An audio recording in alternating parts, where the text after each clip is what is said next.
Bonjour, bonjour, bonjour. J'espère que vous allez bien. Je suis Karine Impact et ici, je voudrais vous présenter la deuxième édition du séminaire sur la délivrance intitulée Nkuyu Yuma. Tu vas te demander, mais Nkuyu Yuma, qu'est-ce que c'est? C'est d'abord en langue Congo, c'est congolais, Nkuyu Yuma, qui veut littéralement dire le diable sec. Mais en fait, ici, ce que ça exprime, c'est cet esprit impur qui, justement, t'est collé et qui te conduit petit à petit à la mort. Ça peut être manifeste par la maladie, ça peut être par les soucis, ça peut être par l'angoisse, ça peut être par des problèmes. Tu es submergé des problèmes. Ça peut même être des problèmes qui te conduisent au suicide. Mais l'objectif, en fait, de cet esprit, c'est de te conduire petit à petit à la mort. Nous sommes ici à notre deuxième édition parce que pour la première édition, nous nous sommes rendus compte que beaucoup de gens se sont retrouvés totalement dans la captivité. Sans pourtant que nous puissions vraiment en parler, nous avons reçu près de 50 personnes qui sont venues avec des différents niveaux de captivité, dont l'impression, la pression, la suppression, l'oppression, l'obsession, la possession. En fait, toutes ces personnes se sont retrouvées prises comme au piège par cet esprit qui conduisait leur vie dans la mort. Il y a eu des enfants, il y a eu des papas, il y a eu des mamans.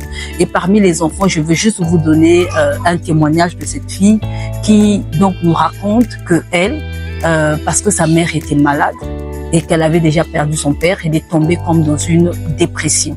Et cette dépression s'est manifestée par la rébellion. Au plus profond d'elle, elle s'était rebellée contre Dieu. Et d'ailleurs, ce qu'elle voulait, c'est carrément abandonner le Seigneur pour se laisser aller aux esprits de bonne aventure. Et ce qui est arrivé à cette fille, c'est que elle entendait maintenant des voix, des gens qui lui parlaient. Mais cela est provenu d'où?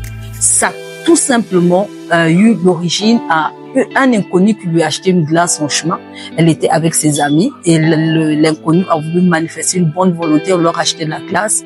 Mais dès qu'elle avait mangé ça, et la rébellion qui était en elle, et la glace qu'elle avait prise, qui certainement c'était une sémence de l'ennemi, c'était comme un esprit qu'on l'avait collé. Et ce qui se manifestait en elle, c'est d'abord les voix qu'elle entendait.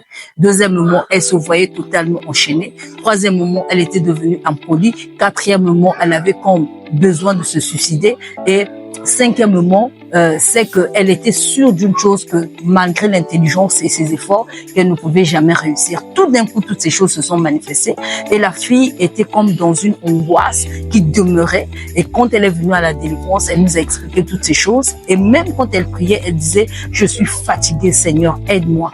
Mais ici, on parle d'un enfant de 12 ans. Donc peut-être que toi aussi, chez toi, tu as des enfants, mais écoute tes enfants parce que forcément tes enfants peuvent aussi avoir cet esprit qui conduise leur vie à la mort, mais que toi, tu n'es pas au courant. Il y a une autre maman qui nous a emmené 3 de ses enfants.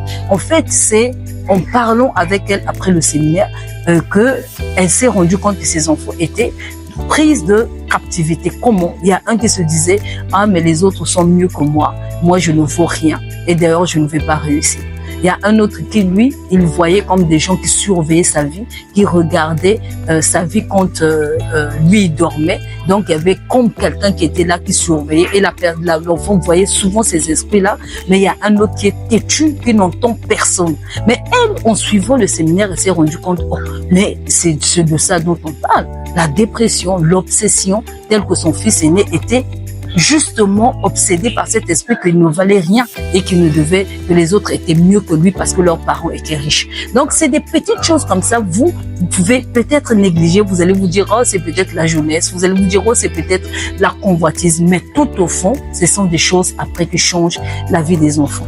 Beaucoup, nous avons aussi rencontré des sorciers qui sont venus se confesser de ce qu'ils ont été initiés, mais quand ils ont rencontré le Seigneur Jésus, ils ont abandonné la sorcellerie. Il y a une autre femme qui, elle était allée voir un féticheur pour attirer les hommes, mais finalement elle s'est rendue compte que ce n'était que du pipeau, parce que le premier jour où elle avait mis cette potion qu'on lui a donnée, le premier jour elle s'est chamaillée avec un fou en chemin, le deuxième jour c'était avec un membre de la famille. Au lieu que ça crée crée de l'amour, en fait, ce que ça crée, c'est le contraire de ce que la personne vivait. Donc, nous nous sommes rendus compte que beaucoup de gens vivent cela et nous avons pensé aider ces personnes. C'est pourquoi nous avons donc lancé cette deuxième session de séminaire. Donc, ici, c'est à toi que je m'adresse, à toi qui m'entends, à toi qui m'écoutes, à toi qui as suivi la première session.